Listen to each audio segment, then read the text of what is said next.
An urgent message from President Trump demanding Nigeria stop the brutal murders of thousands of Christians in the country or face possible action from the Pentagon. He posted in part, quote, "The USA will immediately stop all aid and assistance to Nigeria and may very well go into that now disgraced country guns a-blazing to completely wipe out the Islamic terrorists who are committing these horrible atrocities." Paul Adamu is a Nigerian Christian who was kidnapped by Boko Haram 2 years ago. He joins us now. It's so wonderful to have you on the show. Please tell us what happened to you. It was such a disheartening situation. 2 years ago, I was kidnapped by the dreaded Boko Haram along my way to the airport while I was traveling to Cameroon to meet some of my colleagues, and then I got kidnapped along the line, along the route. And you were held for how long? 12 days. Okay. And there are many people, especially young girls, who have been kidnapped by Boko Haram, put into forced marriages, forced conversions. They're still in captivity. The situation there is quite dire.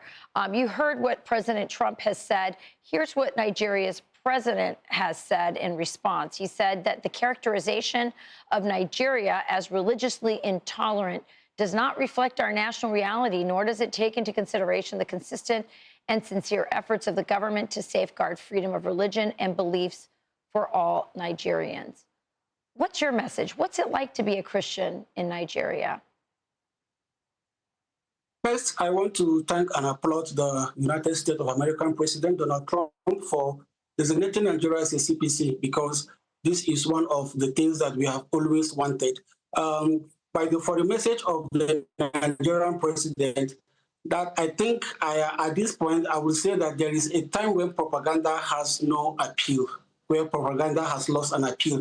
And this is actually the time, because whatever is happening in Nigeria at this moment, I will say that Nigeria is the worst place to be as a Christian, like the worst place in the whole of the world to be as a Christian, because you wake up every day with news of killings. Every day with news of massacring of Christians. Is totally a genocide that is happening here in Nigeria. There is nothing anybody will tell me, because I have been in here for as long as I know. I've been in these places where these attacks have taken place. I've seen women who are crying for the loss of their husbands. I've seen children who are crying for the loss of their parents. I've seen parents who are crying for the loss of their children. I've been to churches that have been burnt down. These are not things that I've heard from the news or someone telling me. This is something that I witnessed somewhere. I've been myself. I've witnessed where terrorism is at the highest point, where people are killed and slaughtered like chickens every day. Paul, I don't have a lot of time left, but I just want to ask you one last question. How have you and other Christians kept the faith during this persecution? We are grateful for the organization I work with, Irish Global, who have taken it upon themselves to care for these persecuted Christians by providing relief materials, emergency kits, and then also providing them with discipleship, where they are being told that despite all that is happening to them, Christ still loves them.